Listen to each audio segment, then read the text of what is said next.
conversar com o professor do Instituto de Economia da Unicamp, pesquisador do Centro de Estudos Sindicais de Economia do Trabalho, também da Unicamp, Márcio Postman. Bom dia, Márcio. Bom dia, satisfação estar com você novamente e com todos que nos acompanham. Satisfação é nossa.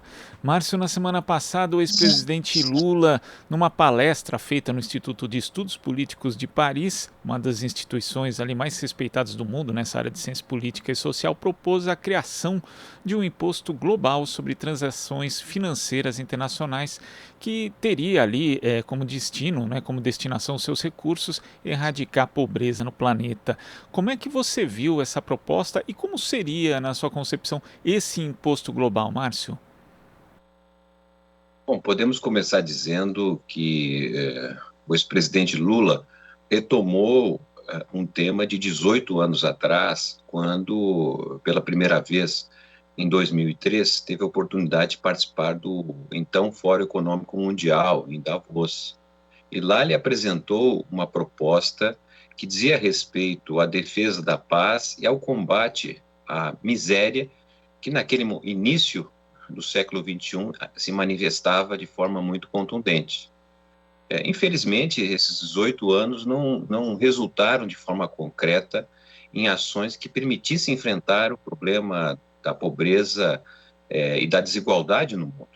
E até mesmo a pandemia de 2020 e agora ainda, ela manifesta justamente problemas mais graves de pobreza e desigualdade. Nesse sentido que o presidente Lula trouxe novamente à tona uma perspectiva de uma governança democrática global, partindo justamente de um fundo que viesse a financiar atividades de combate à pobreza, à própria desigualdade. E para isso ele apresenta um mecanismo que não é novo, diga-se de passagem, as suas ideias já fazem parte desde a década de 1970, quando um economista estadunidense, Tobin, trouxe a ideia de regulação do sistema financeiro estabelecida a partir de uma tributação. Isso nunca ocorreu e me parece muito importante que o ex-presidente Lula traga novamente a esta perspectiva, porque os fluxos financeiros internacionais praticamente hoje controlam a política no mundo e impõem uma diferenciação, uma riqueza acentuada. Seria uma pequena contribuição, uma taxação desses fluxos que ajudaria a formar um fundo de enfrentamento da pobreza, tal como se apresenta em diversos países, mesmo os países ricos e, sobretudo, os países que não são ricos, são pobres. E como você lembrou, Márcio, é o resgate de uma ideia ali.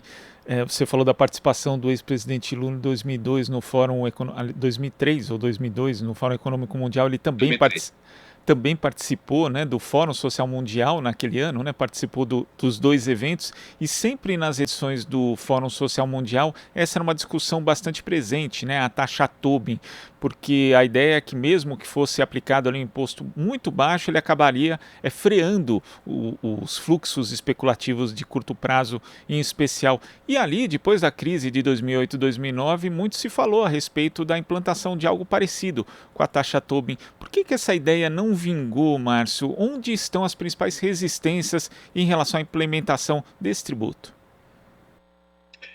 Eu diria que ela é equivalente à resistência que há no Brasil a tributar as grandes fortunas, tendo em vista que os ricos não estão de acordo, de compartilhar uma parte dos seus ganhos com o objetivo de amenizar a gravidade na qual nós nos encontramos.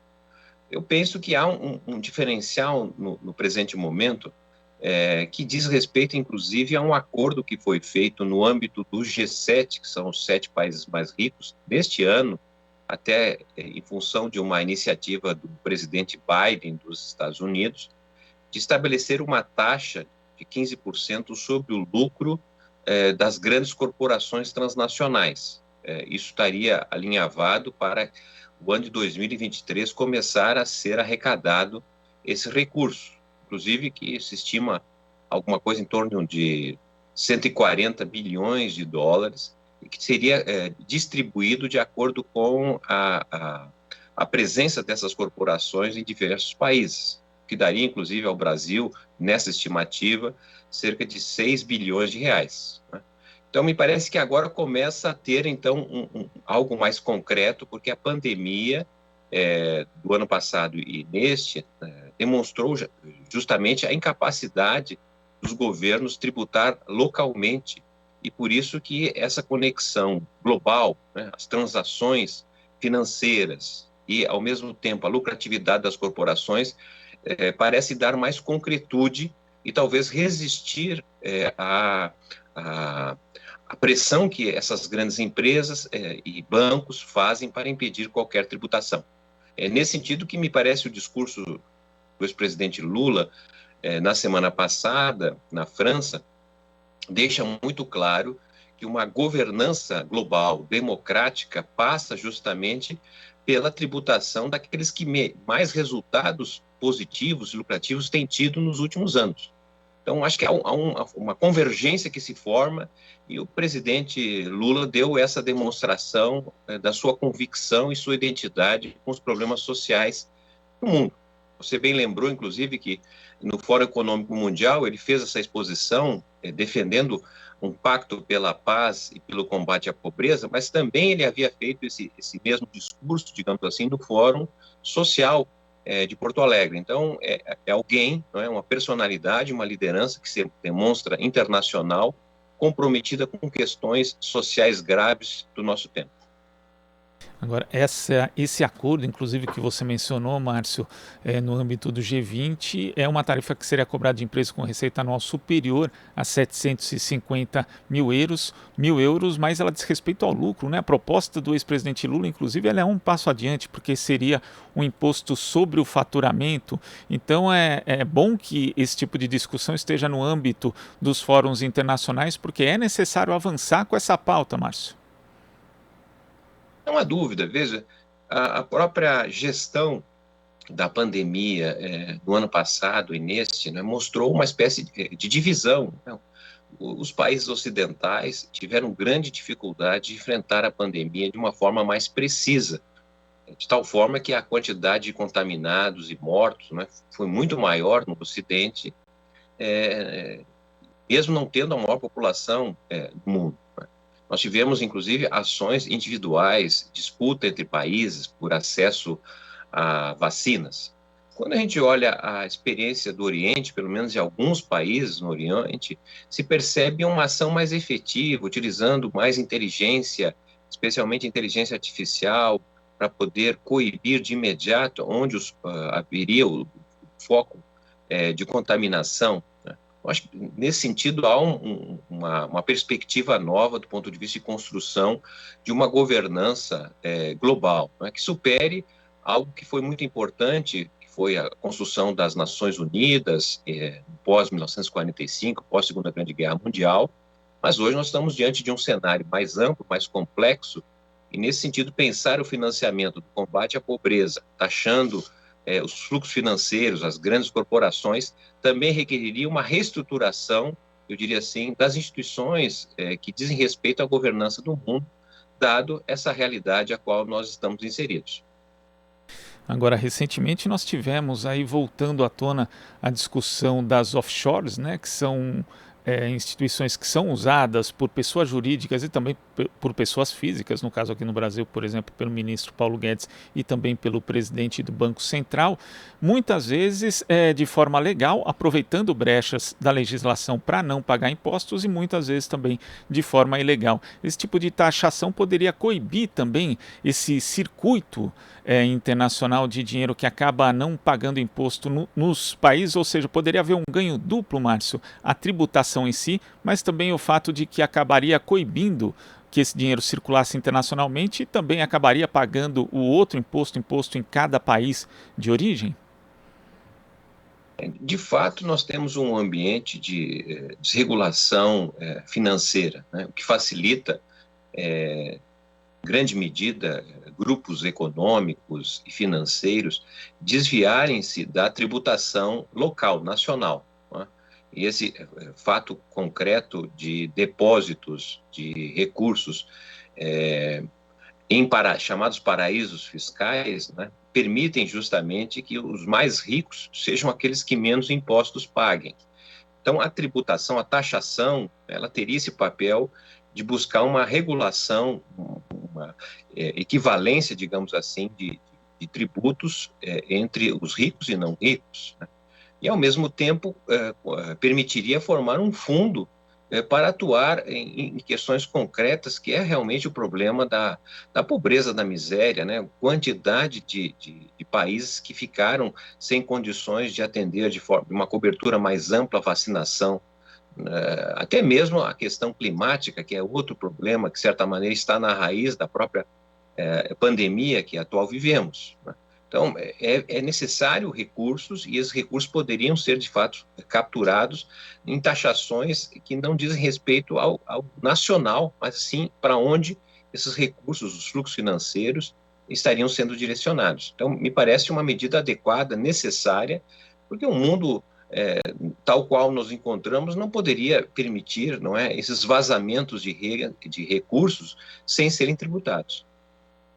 Agora, Márcio, falando aqui, né, do Brasil especificamente, nós temos uma proposta de reforma tributária que vem sendo discutida no Congresso Nacional e todos os economistas são unânimes, né, em falar da importância que tem o sistema tributário de um país em relação à própria questão da desigualdade, principalmente no Brasil, que é um dos países mais desiguais. Dado que essa reforma ela provavelmente não vai causar grandes alterações nesse sistema tributário regressivo que o Brasil tem hoje, isso tem que ser uma pauta prioritária para uma candidatura do campo progressista nas eleições de 2022? Parece-me fundamental, né, que se difunda justamente esta perspectiva. Nós estamos falando, está em debate, inclusive, decisão do Congresso a respeito de uma reformulação no Bolsa Família. Nós tivemos em 2020 e 2021 auxílios que foram muito importantes para combater a escassez imediata de renda de partes importantes dos segmentos brasileiros, né? Então, sempre há uma ênfase em defesa de transferência de renda para a população, o que é adequado, mas também precisamos partir previamente de onde sai esse recurso. E como você bem destacou, os recursos públicos, eles resultam de uma tributação, né, de uma taxação de impostos cobrados, eu diria assim, na base da pirâmide social, né? Quanto mais alto o posto na estrutura social, menos impostos pagam, porque, como você bem disse, é uma tributação regressiva, né? Quem menos ganha, mais paga proporcionalmente à renda. Nesse sentido, o combate à desigualdade e à pobreza, ela não se dá apenas e tão somente na distribuição de renda, na oferta de bens e serviços, mas fundamentalmente na própria forma com que se taxa, com que se tributa. Tributar mais os ricos e liberar os pobres da tributação é também uma forma de se combater a pobreza e a desigualdade. E nesse caso também é necessário ampliar a informação a respeito, porque tem muita desinformação no Brasil a respeito do sistema tributário, Márcio. A gente tem até veículos de mídia que falam que o Brasil é o país dos impostos, mas não fala que o Brasil é o país dos impostos que são pagos pelos mais pobres e não pelos mais ricos, né? Que muitas vezes a gente vê também a elite reclamando, né? Tem até um impostômetro, mas ninguém instala lá um sonegômetro, né? Porque o Brasil também, por conta da complexidade do seu sistema tributário, um dos países que mais sonega no mundo. Então é preciso levar a informação correta, também fazer o debate justo para a população saber da importância, né, de qualquer eventual reforma tributária e também de como isso impacta na desigualdade. De maneira geral, o tema sobre tributação é tratado de uma forma que parece excluir a população, tornando um tema repleto de tecnicalidades e de palavras que tornam difícil o acesso, o entendimento, né? Mas, obviamente, a tributação, o imposto, está diretamente associado aos preços que nós pagamos, né, enquanto consumidores, da alimentação, por exemplo, não é, ao combustível, enfim, essa questão tributária ela é essencial na vida de cada um de nós, especialmente da população mais pobre, porque quando você tem uma tributação constituída basicamente naqueles produtos e serviços básicos da população, ficam de fora segmentos que usam pouco esses bens e serviços, e, portanto, essa parcela da população termina sendo privilegiada, não apenas com o não pagamento de impostos, mas muitas vezes isenções tributárias, não é? Sem falar na sonegação, que é outra parte importante, que deixa de fora aqueles ricos e poderosos, e até mesmo privilegiados, que conseguem fazer planejamento tributário, né? Encontrar, na verdade, desvios para impostos não pagarem. Márcio, eu queria agradecer a sua participação aqui no Jornal Brasil Atual. Muito obrigado, boa semana e até a próxima. Muito obrigado para todos nós, uma boa semana. Até a próxima. Conversamos aqui com o professor do Instituto de Economia da Unicamp, pesquisador do Centro de Estudos Sindicais e de Economia do Trabalho também da Unicamp, Márcio Postman. Você está ouvindo Jornal Brasil Atual. As notícias que os outros não dão.